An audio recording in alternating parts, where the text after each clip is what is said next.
Mutiara Hikmah Official, menyingkap hikmah di balik sunnah.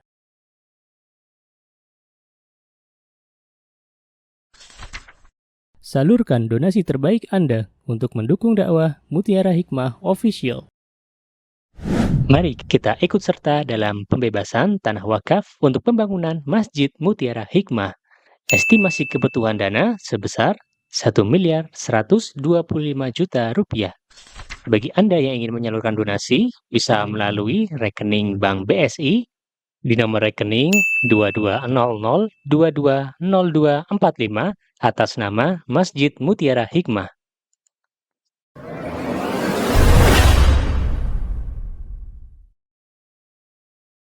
Baik, hari ini kita akan belajar bersama-sama tentang sebuah kitab yang bernama Kitabul Adab. Kumpulan kitab-kitab adab, kitab-kitab akhlak. Dan hari ini kita akan belajar di bab ketiga, yaitu adab meminta izin. Dan sebelum kita mengkaji ilmu yang akan kita pelajari bersama-sama, maka marilah meminta kepada Allah agar Allah mengaruniakan kepada kita ilmu yang bermanfaat. Apa yang kita dengar, apa yang kita dapatkan di ruangan ini, semoga Allah Azza wa Jalla mudahkan kita untuk bisa mengamalkannya. Siap Bu? Siap. Bismillah. Baik, di dalam surah An-Nur ayat 27 Allah Azza wa Jalla berfirman. Dibuka nanti di rumah masing-masing, surah An-Nur ayat 27. Apa yang Allah firmankan? A'udzu billahi minasy syaithanir rajim. Bismillahirrahmanirrahim. Ya ayyuhalladzina amanu la tadkhulu buyutan ghaira buyutikum hatta tasta'nisu wa tusallimu. Lihat. Apa kata Allah? Hai orang-orang beriman, janganlah engkau memasuki rumah yang selain rumahmu kecuali apa Bu yang pertama kali? Ucapkan salam, meminta izin. Jadi yang namanya meminta izin, mengucapkan salam ketika kita memasuki rumah orang lain, siapa yang memerintahkan ibu-ibu? Allah. Yang memerintahkan adalah Allah. Masya Allah. Jadi mulai sekarang kalau kita masuk rumah orang, jangan selanang selunung, bludas bludus. Oh, ini bukan rumah saya nih. Maka ibu-ibu sudah belajar. Berarti kalau bukan rumahnya ibu-ibu, berarti kalau mau masuk rumahnya harus apa tadi yang pertama? Salam. Assalamualaikum. Ya. Kemudian setelah dijawab waalaikumsalam, jangan langsung masuk. Ibu izin dulu, bolehkah saya masuk? Ya, silakan masuk. Kalau sudah masuk, jangan duduk dulu. Sebelum tuan rumahnya mempersilakan duduk. Makanya kita tuan rumah juga harus pinter. Ketika kita menyambut tamu, maka kita segera mengatakan silakan masuk. Monggo, silakan duduk. Nah, kan kadang kita belum disuruh duduk udah duduk duluan, Bu. Iya enggak ibu-ibu? Ya, belum disuruh masuk sudah masuk duluan. Padahal adabnya itu salam dulu, baru minta izin masuk. Kalau dipersilakan masuk, kita masuk. Kalau belum dipersilakan masuk, berdiri dulu. Kata tuan rumahnya, kok berdiri aja nggak masuk. Loh, belum dipersilakan gitu ya. Masya Allah. Ini Masya Allah ibu-ibu. Butuh proses ya, karena kan kebiasaan di kita kan salam terus masuk ya. Jadi butuh proses. Kita sebagai tuan rumah yang kemarin diem saja tidak mempersilakan tamunya masuk, kita persilakan. Monggo jeng masuk gitu ya, ke gubuk kami, ke rumah kami, ke istana kami gitu ya. Silakan masuk. Duduk monggo silahkan. Nah, duduk. Terus kalau sudah duduk, di depan ada jamuan, jangan langsung makan minum.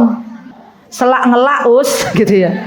tadi rumahnya jauh, jalan kaki gitu. Tunggu dulu sebentar, ini adab ya. Duduk dulu. Kok tuan rumahnya orang ngerti-ngerti ya gitu ya.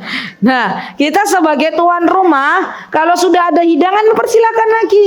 Monggo Bu, silakan diminum, silakan dibuka toplesnya. Kalau kita nih ibu-ibu ya, kita sudah ada toples nih di depan meja. Memang sudah kita persiapkan untuk tamu. Maka sebaiknya apa yang kita lakukan, dibuka toplesnya. Ya, jangan ada toplesnya dibiarkan tertutup. Itu sami mawon, ya. Artinya makanannya nggak boleh dimakan. Ya, jadi dibuka. Syukur-syukur ibu-ibu, masya Allah. Saya pernah ya ibu-ibu jumpa dengan salah satu guru, dengan salah satu orang yang mana masya Allah beliau berasal dari Mesir, datang ke Indonesia untuk menyiarkan Al-Quran. Punya anak 3 itu Bu, 3 anaknya ini sebelum usia 5 tahun hafal Quran. Masya Allah. Sebelum usia 5 tahun hafal Quran dari juz 1 sampai juz 30 Bu. Kalau kita rata-rata juz 30. Masya Allah. Kemudian waktu itu saya diundang dengan suami, datang dan anak-anak kami ya datang ke vilanya beliau di Bogor. Dan masya Allah ibu-ibu tahu, waktu kami duduk itu beliau anaknya yang kecil-kecil yang masih usia-usia di bawah 10 tahun sudah hafal Quran waktu itu. Mereka itu dengan luwesnya membuka toples, kemudian meminta kepada kita disodor-sodorkan itu toples, silakan ambil. Ayo ambil, ayo silakan. Masya Allah, luwes banget. Masya Allah. Jadi di antara pendidikan kita yang kita berikan untuk anak-anak itu Bu, di antaranya adalah mengajarkan anak-anak kita untuk pandai menjamu tamu. Dan bukan hanya di Indonesia, orang Mesir yang kami lihat. Kami juga pernah di kota Madinah berjumpa dengan salah satu profesor yang beliau tinggal di kota Madinah mengajar dokter-dokter yang ada di Madinah. Beliau punya anak-anaknya yang masih kecil. Kalau kami diundang ke rumah beliau, maka ibunya sibuk membuatkan minuman, anaknya disuruh nemenin kami, masih kecil-kecil, SD lah. Masya Allah dengan gayanya ya, mereka bertanya, anak kecil tapi Masya Allah sudah kayak orang dewasa. Tanya dengan bahasa Arab, bagaimana kabarmu khala? Khala itu tante, bagaimana kabarmu tante? Kapan datang dari Indonesia? Masya Allah. Sampai anak saya bilang gini, pas sudah selesai itu, pas sampai hotel, Mi, tadi Masya Allah ya Mi, anaknya Prof itu pandai sekali, masih kecil-kecil lu. Ya, pandai ngajak ngobrol tamunya, padahal masih SD. Coba kalau di negara kita Indonesia Raya, anak kecil SD kira-kira luas belum menjamu tamu, ngajak ngobrol tamunya? Belum. Kadang kita pun tidak mengajarkan anak-anak kita untuk menjamu tamu. Padahal ibu-ibu tahu bahwa Rasulullah SAW itu senang ketika umatnya pandai menjamu tamu. Jadi menjamu tamu itu bukan hanya hidangan yang berlimpah, tapi lebih dari itu juga ketika tamunya diajak ngobrol. Masya Allah. Siap Bu mendidik anak kita pandai menjamu tamu? Insya Allah. Ya, dimulai dari siapa? Dari kita orang tuanya. Ya, dari kita orang tuanya. Baik, kemudian adab yang pertama ibu-ibu. Yang pertama adalah disunahkan mendahuluinya dengan salam sebelum meminta izin. Masya Allah. Maka ketika itu Abdullah ibnu Abbas. Siapa Abdullah ibnu Abbas ini Bu? Siapa? Ayo tebak-tebakan. Abdullah ibnu Abbas niko sinten? Ya, diingat-ingat. Jangan sampai kita artis sinetron hafal, sahabat moten hafal. Abdullah ibnu Abbas niki adalah ya anak pamannya Rasulullah. Pamannya Rasulullah bernama Abbas. Dan Abdullah ibnu Abbas ini putranya Abbas. Berarti siapanya Rasulullah Bu? Ayo, anak paman. Fokus. Abdullah ibnu Abbas ini anak pamannya Rasulullah, berarti sama Rasulullah siapanya? Pintar. Ibu-ibu lagi Masya Allah senam otak. Sepupunya Rasulullah Sallallahu Alaihi Wasallam. Dan Abdullah ibnu Abbas ini sangat dekat dengan Rasulullah Sallallahu Alaihi Wasallam. Masya Allah. Suatu hari Abdullah ibnu Abbas berkata, Umar meminta izin kepada Nabi kita Muhammad Sallallahu Alaihi Wasallam.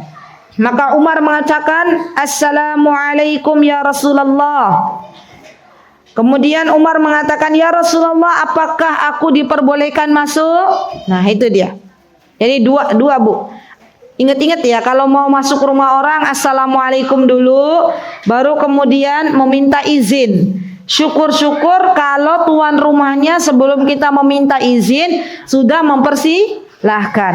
Maka kalau sudah mempersilahkan, apakah harus meminta izin terlebih dahulu? Mboten. Karena sudah dipersilahkan. Monggo silakan masuk, kita masuk. Ya. Kemudian yang kedua,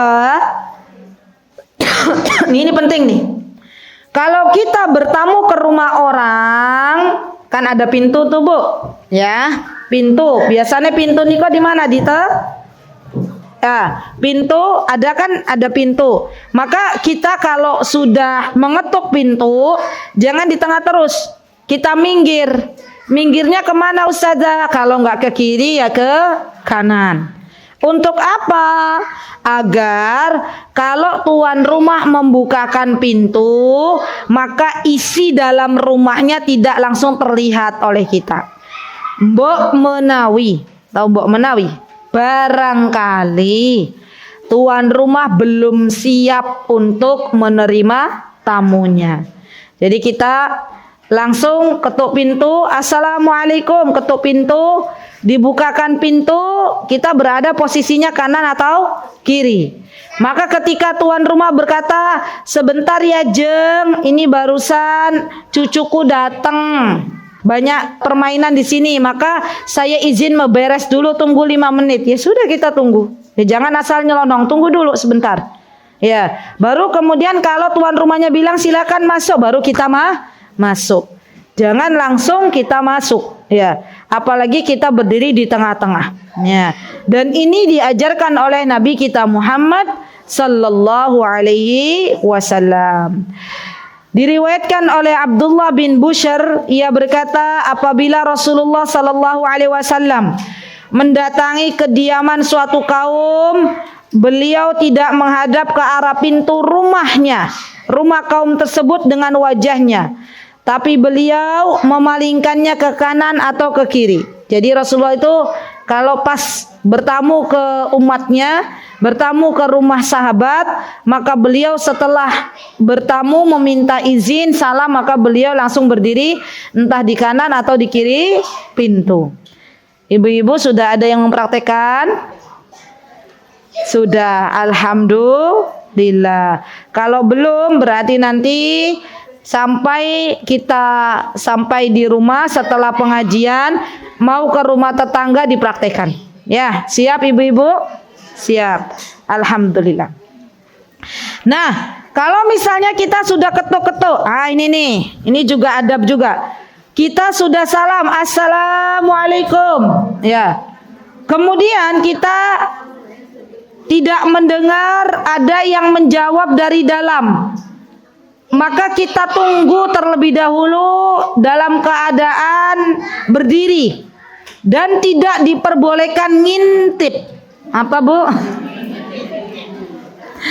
Tidak diperbolehkan ngintip. Ada nggak orang penasaran, sudah ketuk-ketuk pintu rumah nggak ada jawaban dari dalam, diintip-intip? Hah? Ada? Ada ya. Ini rumah ini ada penghuninya apa mboten toh ya gitu ya. Sambil begini-begini. Ya. Dari depan nggak terjawab, cari jendela yang terbuka. Ya. Di tengah mungkin Mbok menawion ada jendela yang terbuka gitu kan, Bu? Terus jendelanya terbuka diintip lagi. Gitu ya. Nah, itu enggak boleh. Ya enggak boleh ibu-ibu. Kira-kira wonten apa wonten ibu-ibu yang begitu? Wonten, Masya Allah. Kata, Masya Allah. Ya insaf bu, ya alhamdulillah. Ya bertaubat, nggak boleh lagi ngintip-ngintip. Ya, kenapa? Karena itu bukan rumah kita. Ya. Jadi gimana ya Us? Kita kan penasaran itu di dalam ada orang apa mboten? Sekarang itu sudah canggih. Kalau kita ketuk pintu, nggak ada orang yang menjawab, kita WA, kita telepon, nggih mboten? Kita telepon, ternyata ibu ini nggak menjawab karena lagi sholat misalnya, atau karena lagi di kamar mandi. Maka kita tunggu sebentar, ya, sabar, ya. Apa Bu? Sabar. Kadang ada orang nggak sabaran, ngetuk 1 kali, belum menunggu lama sudah ketuk 2 kali, nggak bisa nunggu lama ketuk 3 kali. Nggak dibuka-bukain, masuk sendiri gitu ya. Pintunya qadarullah nggak ditutup, nggak dikunci, masuk sendiri. Jang, lagi kemana toh? Ternyata ya penghuni rumahnya lagi di mana Bu? Lagi tidur. Iya, udah tidur dibangunkan, bangun Jang, gitu ya. Masya Allah, ini adab kita di mana? Ya Allah. Jadi, yuk kebiasaan-kebiasaan yang kemarin, mari kita rubah. Kenapa? Karena ternyata tidak sesuai dengan adab yang diajarkan di dalam Islam. Masya Allah. Coba Ibu, kenapa kita itu harus menjaga adab ini? Kalau ternyata seandainya nih, pas kita masuk rumah terus kita keluar, padahal kita cuma masuk rumah aja ngecek orangnya tidur, terus kita keluar lagi, tiba-tiba ada pencuri masuk rumah orang yang tadi kita buka rumahnya, mengambil sesuatu dari dalam rumah, kemudian nanti ya kita cerita tadi itu saya di rumah dari rumah panjenengan tidur, nanti tiba-tiba yang tidur ini, oh pantesan HP ku hilang. Nah, siapa yang dituduh? Kita yang masuk rumah. Jadi Masya Allah, Islam itu ternyata sangat-sangat menjaga bagaimana kehidupan yang rukun, damai, dan sejahtera. Ya, jadi kita saling menjaga. Kalau memang tidak diizinkan atau belum ada yang menjawab, tidak mengintip-ngintip dalam rumah. Siap Bu merubah kebiasaan ini? Siap, alhamdulillah. Tapi Us gimana ya Us, kan itu udah biasa. Ingat, pengen ndak kita waliyadzubillah ya, mata yang selama ini Allah berikan sehat walafiat, tiba-tiba naudzubillah matanya dicungkil sama Allah Subhanahu wa taala, kan ndak mau ya. Maka yuk kita beradab, jangan sekali-kali kita ngintip rumah orang. Baik. Kemudian yang selanjutnya ibu-ibu, meminta izin itu hanya 3 kali. Jadi 3 kali. Dan ada jarak. Ya, ibu-ibu, assalamualaikum. Dah, berhenti dulu. Atau pencet bel. Gitu kan zaman sekarang. Ting nong gitu. Dah. Tunggu sebentar. Jangan langsung ting nong lagi, tunggu dulu. Tunggu 3 menit, 4 menit baru assalamualaikum, ketuk-ketuk lagi, tok tok tok tok, pencet bel, tetot, gitu ya. Tunggu lagi. Sampai berapa kali ibu-ibu? 3 kali. Kalau 3 kali nggak ada jawaban, apa yang dilakukan? Bludus, nopo ngintip, nopo pripun? Hah? Pulang. Ya, pulang. Berarti belum Allah takdirkan kita untuk menemui penghuni rumah. Pulang. Ya, pulang ke rumah kita, jangan kemana-mana. Dan ingat, kita itu kadang izin ke suami, ya, saya mau ke rumahnya Ustazah Aan, contoh. Izin ke suami apa? Ke rumah Ustazah Aan. Sampai di rumah Ustazah Aan 3 kali nggak dijawab-jawab. Ternyata kita nggak langsung pulang rumah. Kemana dulu mampirnya Bu? Mampirnya ke supermarket ya sekalian. Nah, itu ndak boleh. Kenapa? Karena izinnya ke rumah Ustazah Aan. Jadi Masya Allah, kalau pengen jadi istri solihah Bu, keluar rumah izin dulu. Kalau misalnya mau ke supermarket, kita bilang dulu, ya nanti boleh nggak sekalian dari rumah Ustazah Aan saya melipir ke supermarket, saya melipir ke warung tetangga, butuh ini, boleh Bu, silahkan. Yang penting kamu bisa menjaga diri. Wah, Masya Allah. Kalau suami kita sudah bilang begitu, silahkan. Dari tempatnya Ustadzan, kamu mau kemana boleh. Yang penting kamu bisa menjaga diri. Maka kita bersyukur kepada Allah. Berarti suami kita adalah suami yang mempercayakan kita untuk bisa menjaga diri. Masya Allah. Tapi ingat, kalau kita izinnya hanya ke rumah fulana, ke rumah orang, maka tidak boleh kita keluyuran kemana-mana. Begitu ya Bu ya, Masya Allah. Baik, kemudian yang kelima, ini nih. Kalau kita bertamu, tuan rumahnya bilang, siapa di luar? Sinten nggih? Kulo. Tanya lagi, sinten nggih? Kulo. Misalnya, siapa di luar? Saya. Ya, itu enggak boleh Bu. Ternyata harus menyebutkan nama. Siapa di luar? Saya, Bu Sutiem misalnya.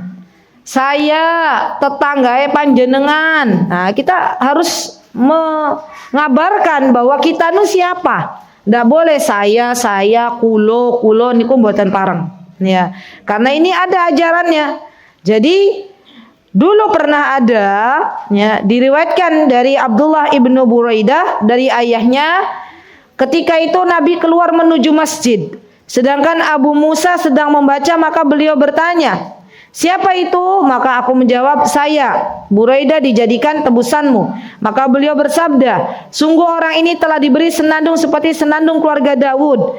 Ketika ada yang berjumpa bertamu, maka hendaklah dia mengatakan namanya. Jadi kita tidak boleh mengatakan saya dan saya dan saya, tapi katakan nama atau identitas. Ya, saya tetanggamu, saya misalnya perempuan sama perempuan, ipar tuh boleh. Misal contoh, kita punya adik atau kakak laki-laki. Ya, maka istri dari kakak kita yang laki-laki itu dinamakan dengan apa? Ipar. Maka sesama ipar, kalau perempuan dan perempuan itu boleh. Yang tidak boleh adalah kalau iparnya beda jenis kelamin. Ini hati-hati. Hati-hati ya Bu. Kalau kita berkunjung ke rumah ipar kita, sedangkan ipar kita laki-laki, maka kita tidak boleh berdua-duaan dengan ipar kita di dalam satu rumah. Kenapa Bu? Karena ipar kita itu bukan mahram. Dan yang namanya ipar itu boleh dinikahi. Makanya ada istilahnya naik ranjang, ada istilahnya turun ranjang. Berarti dalam Islam hati-hati. Kalau mau ke rumah ipar kita dan ipar kita laki-laki, maka ingat bahwa kalau kita masuk di situ harus ada istrinya. Harus ada adik kandung kita atau kakak kandung kita. Ya, Masya Allah. Ada nggak Bu? Zaman sekarang waliyadzubillah ipar naudzubillah berzina dengan iparnya. Ada banyak. Ya. Jadi kita harus berhati-hati. Ipar, sepupu, siapa lagi yang kita tuh serasa dekat tapi ternyata bukan mahram. Ipar, sepupu, siapa lagi Bu? Ponakan mahram. Apa Bu? Om mahram. Om kan paman toh? Paman mahram. Bibi mahram. Sepupu bukan. Ayo belajar lagi. Ipar bukan. Siapa? Suami tante. Nah, itu juga bukan mahram kita. Kalau kita saudaranya sama tante, maka hati-hati. Berarti suami tante om yang bukan berasal dari saudara karib kerabat kita itu bukan mahram. Hati-hati ya. Jadi kalau om yang itu adik ibu kita, kakak adik kakak ibu kita itu semua mahram. Ya, jelas Bu? Bapak mertua itu mahram. Bahkan bapak mertua itu mahram selamanya. Selamanya. Kalau ada orang misalnya suami istri, ini jadi masuk ke mahram ya pembahasannya. Suami istri cerai, ya. Maka ini bapak mertuanya selamanya nggak boleh dinikahi. Karena nanti mahram itu ada mahram selamanya, ada mahram muakkad, ada mahram yang dia terbatas waktu. Ya, nanti insya Allah panjang ya, insya Allah. Nanti mudah-mudahan bisa kita bahas kembali. Baik, kita balik lagi ke kitab. Kemudian ibu-ibu, ya, di antara adabnya adalah, nah ini dia, orang yang meminta izin tidak mengetuk pintu terlalu keras. Jangan kalau kita masuk rumah orang kita membawa palu, ya. Bawa palu, ketoknya bukan dengan tangan kita tapi dengan palu. Tok tok tok tok tok tok. Mbok menawi yang ada di dalam rumah punya penyakit jantungan, ya. Jadi kita ketuk saja dengan tangan kita, ya. Ngetuknya dengan 3 jari misalnya. Akan lebih menghasilkan suara yang lebih keras sedikit daripada ketukannya begini. Kedengaran enggak? Mboten kedengaran. Alhamdulillah zaman sekarang sudah ada bel, dan itu sarana yang bisa memudahkan seseorang untuk saling mendengar. Maksudnya tamu bisa memencet bel dan penghuni rumah bisa mendengar kalau di luar ada tamu. Alhamdulillah. Jadi boleh pencet bel, ya. Nah, kemudian ibu-ibu, di antara adabnya kalau pemilik rumah. Nah, gini nih, penting banget nih. Kita itu kalau bertamu, maka adab zaman sekarang kalau mau bertamu dan kita tahu tuan rumahnya sibuknya luar biasa, maka adabnya kita meminta izin terlebih dahulu. Dari mana, Bu? Di WA dulu. Ya, di WA. WA-nya gimana? Assalamualaikum Ibu, nun sewu. Ya. Insya Allah saya bakdo asar hari ini mau ke rumah panjenengan tenggrion apa mboten nggih gitu ya. Karena dia orang sibuk. Oh, ngapunten. Ini ada acara di luar rumah sudah terjadwal. Maka kita nggak boleh memaksa untuk datang ke rumah.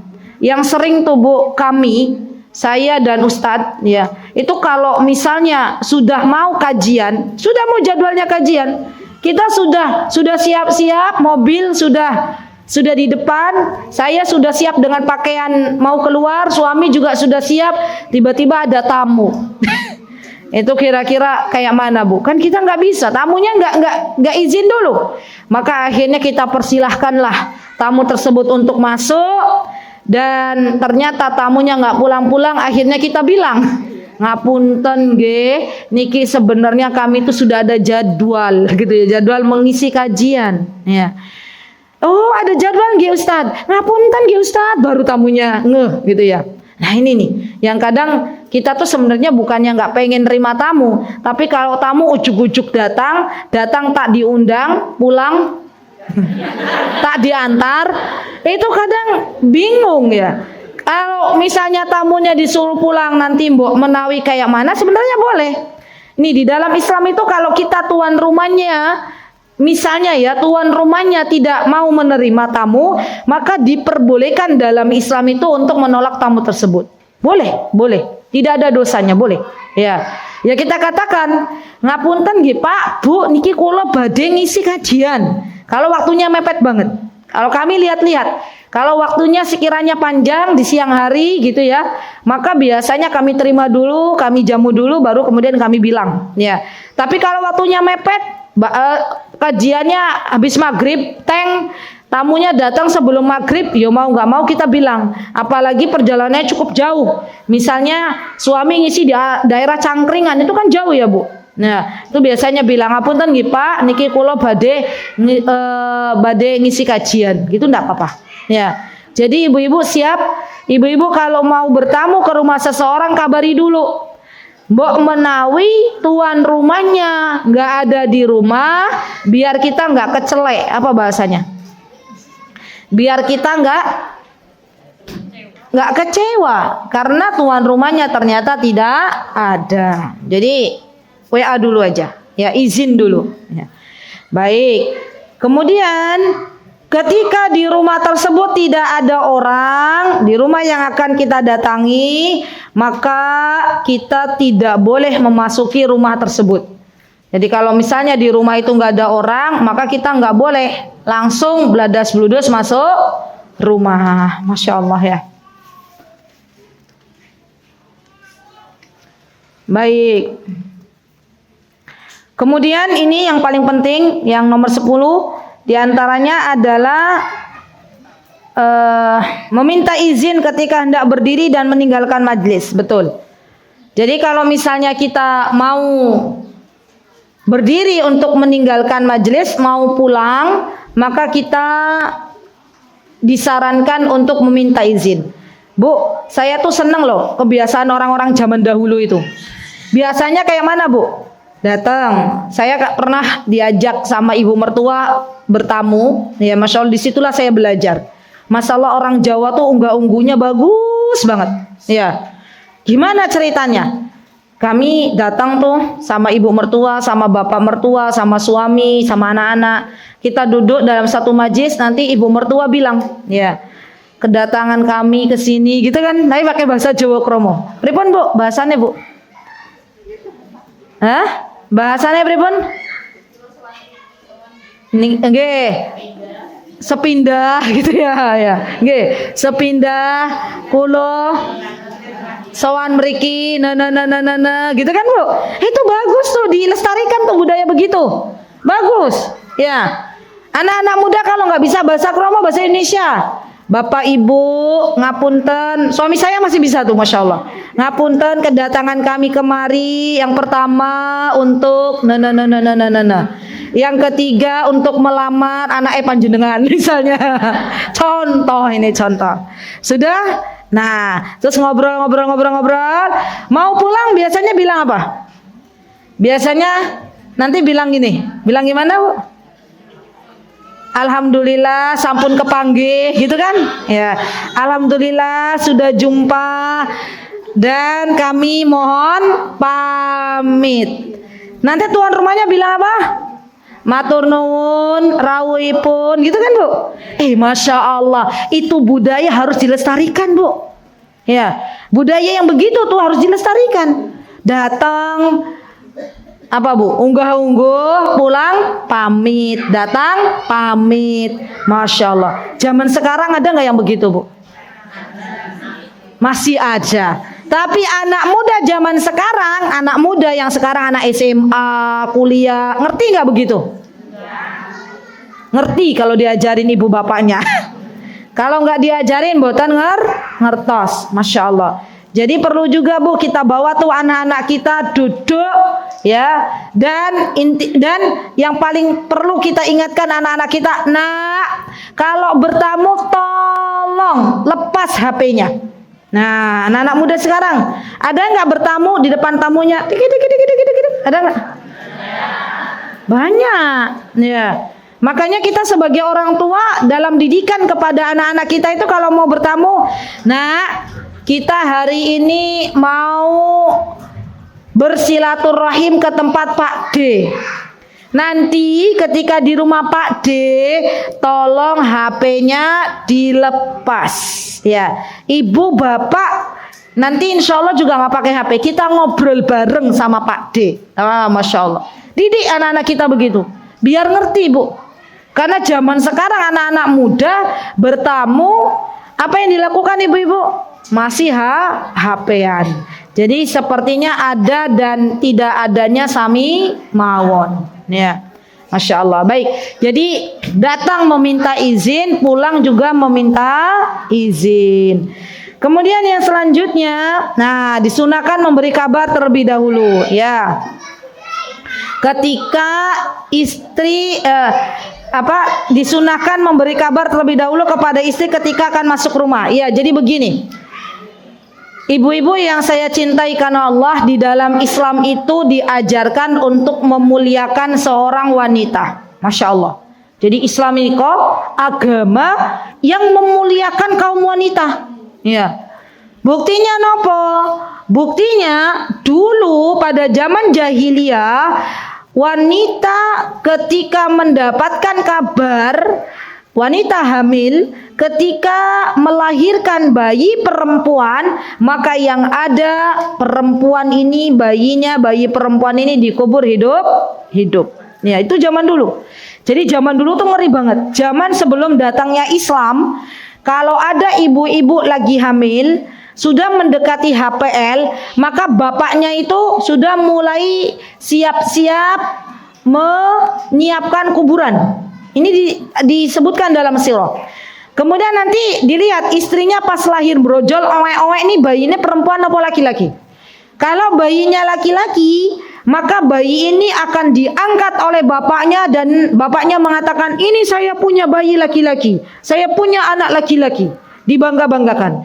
Tapi kalau ternyata owek-owek yang brojol perempuan bayinya, maka langsung ditaruh dalam tanah, hidup-hidup dikubur. Ya Allah, itu kejam banget ya. Dan itu dijelaskan di dalam Al-Qur'an. Ya, Allah Subhanahu wa taala memberitahukan kepada kita. Kemudian datanglah Islam dan Islam memuliakan wanita. Masya Allah. Dan di antara bentuk kemuliaan Islam terhadap wanita, Islam memberikan jatah warisan untuk wanita. Kalau dulu wanita tidak diberikan warisan, Bu. Justru wanita dijadikan sebagai barang yang akan diwariskan. Jadi kalau ada orang meninggal dunia, bukan hanya harta yang dibagi, tapi wanita ini juga dibagi menjadi barang warisan. Kalau sekarang kita para wanita dapat warisan apa mboten?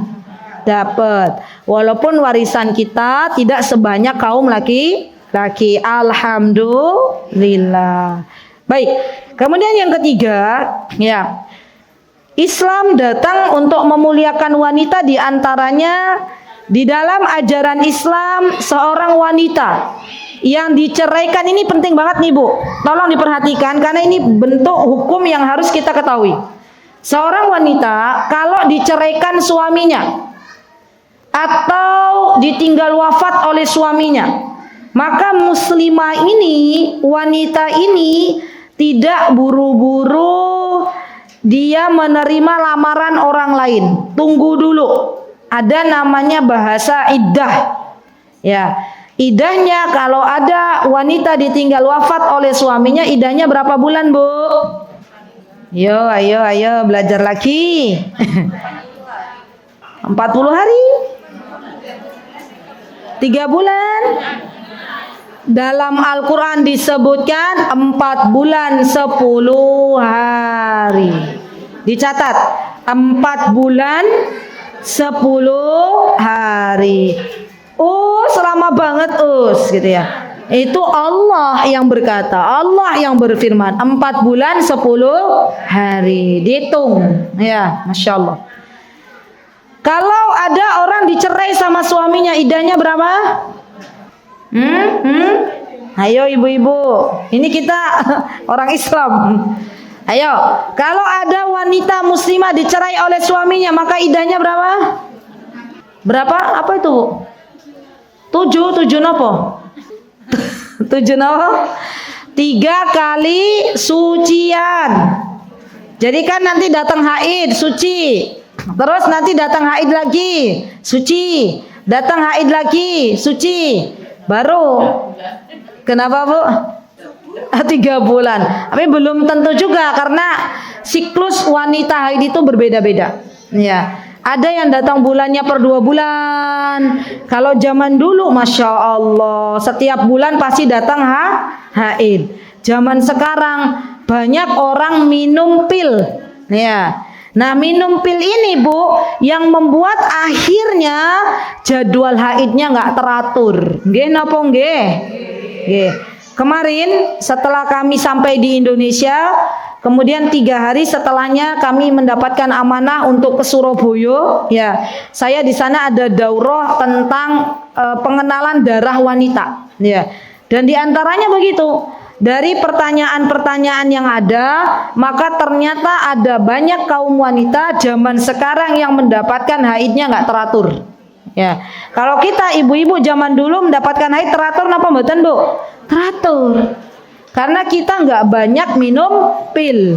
Ya, kalau sekarang banyak minum pil, akhirnya haidnya nggak teratur. Begitu ya. Baik. Kemudian di sini ada ini meminta izin. Orang-orang yang berasal dari kalangan orang-orang yang belum merdeka, maksudnya adalah budak-budak dan anak-anak yang belum balik, maka mereka ketika akan memasuki rumah atau memasuki kamar orang tuanya izin dalam 3 waktu. Ayo, waktu napa mawon? Ini sudah pernah dibahas. Yang pertama sebelum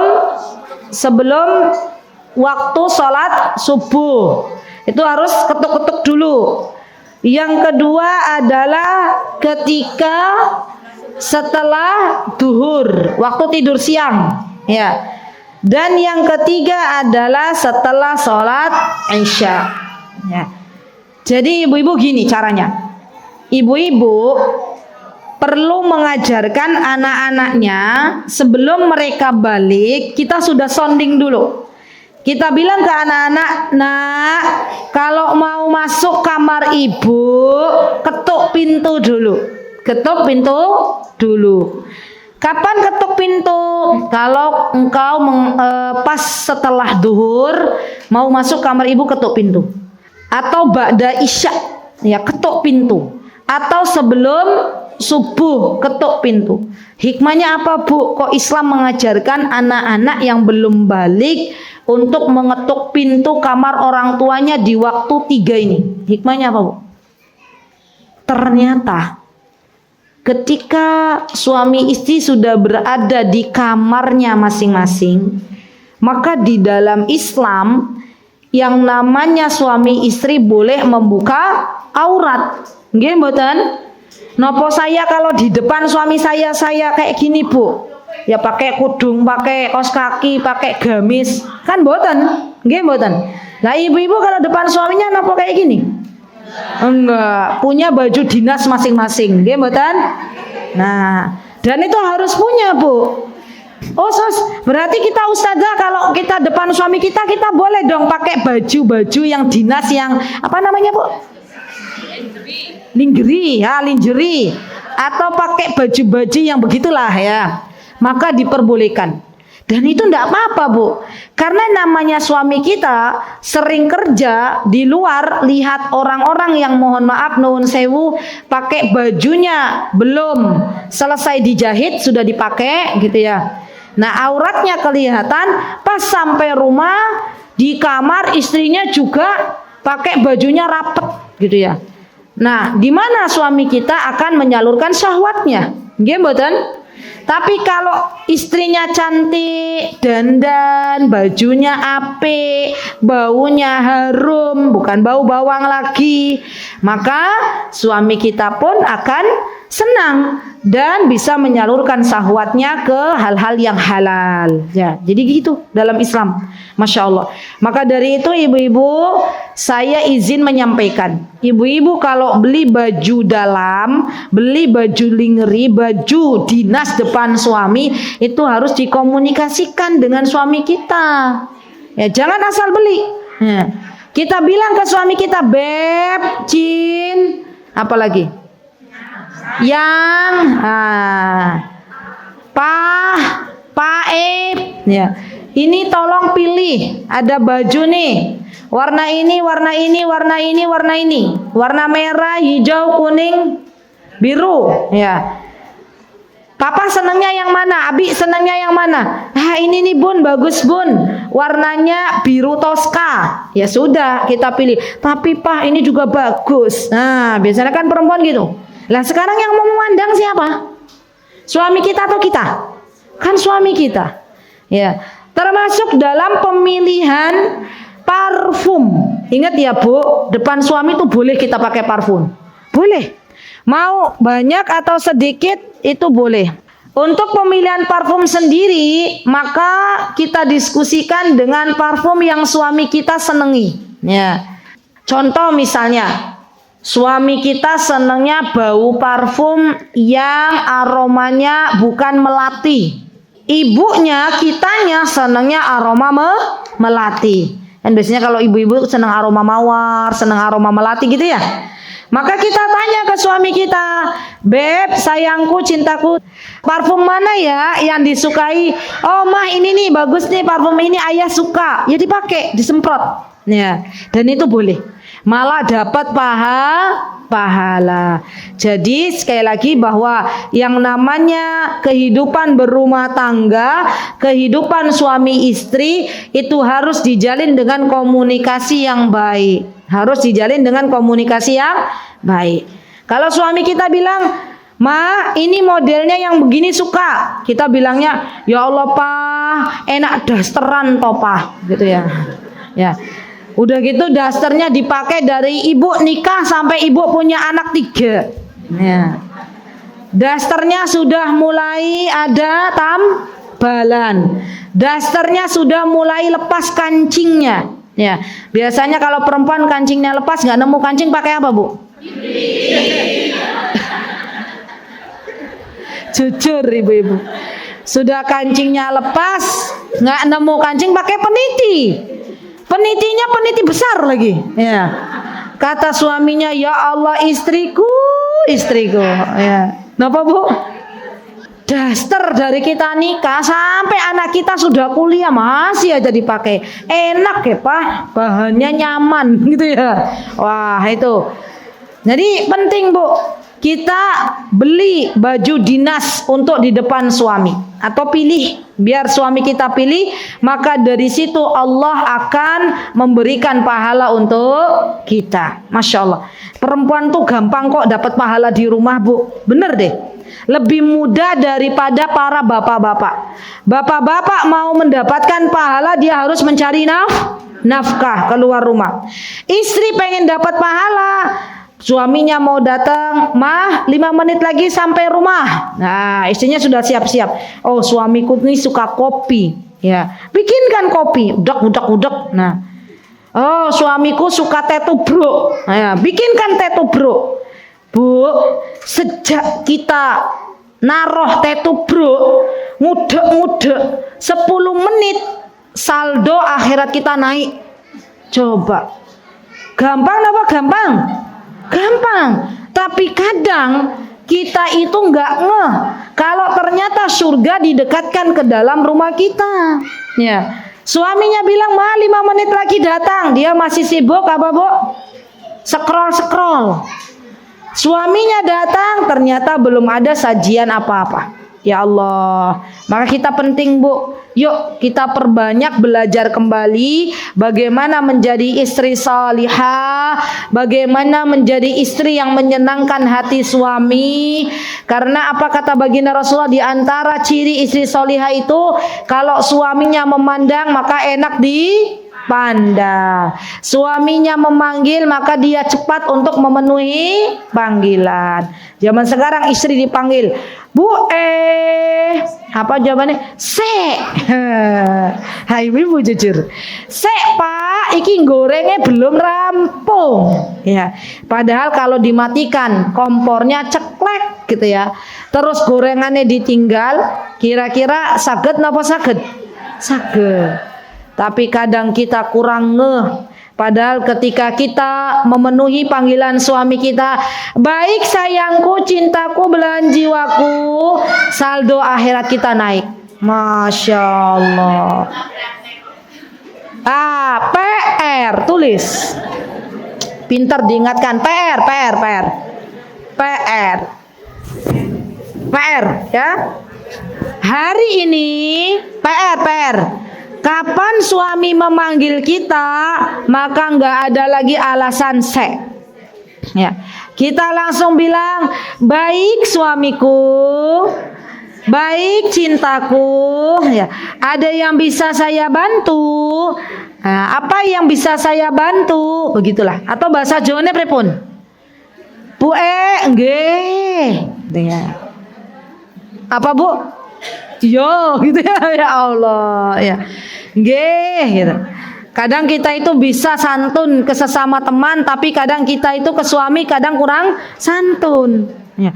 Padahal suami kita harusnya berhak untuk mendapatkan ucapan perbuatan yang baik dari istrinya. Jadi kalau mulai dipanggil hari ini, ingat ya PR-nya. Kapan suami memanggil, "Bu, Cin," apa jawabannya? Ayo bareng-bareng. "Bu, Cin," jawabannya apa? Dalam. Waduh, Masya Allah. Kata suaminya, alhamdulillah istriku berubah. Habis ngaji di mana? Habis ngaji di TPQ ya Bunaya.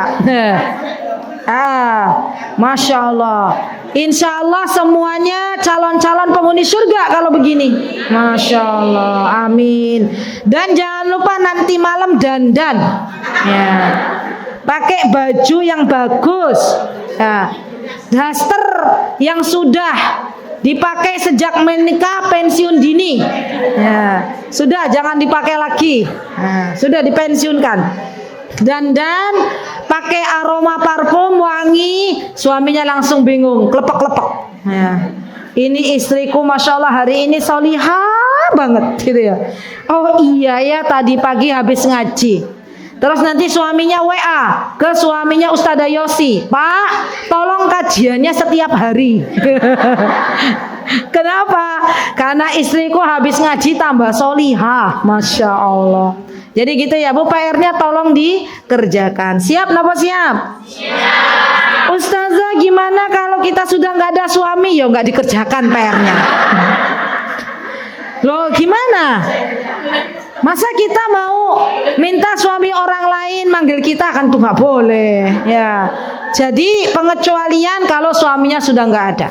Ya, yang masih punya suami bersyukurlah, alhamdulillah. Baik ibu-ibu, insya Allah sampai di sini perjumpaan kita. Nanti insya Allah kalau ada tanya jawab, insya Allah nanti kita akan bahas tanya jawab. Terima kasih atas kehadirannya. Jazakunallahu khaira, barakallahu fikunna jami'an. Semoga waktu yang kita habiskan untuk ngaji semoga berpahala di sisi Allah Subhanahu wa taala, dan semoga Allah memberikan ilmu yang bermanfaat. Jangan lupa kerjakan PR-nya. Jikalau ada kebenaran datangnya dari Allah, jikalau ada kesalahan datangnya dari saya pribadi, saya memohon maaf yang sebesar-besarnya. Aqulu qauli hadza wastaghfirullah li wa lakum wa akhiru da'wana anil hamdulillahi rabbil alamin. Wassalamualaikum warahmatullahi wabarakatuh. Mutiara Hikmah Official, menyingkap hikmah di balik sunnah.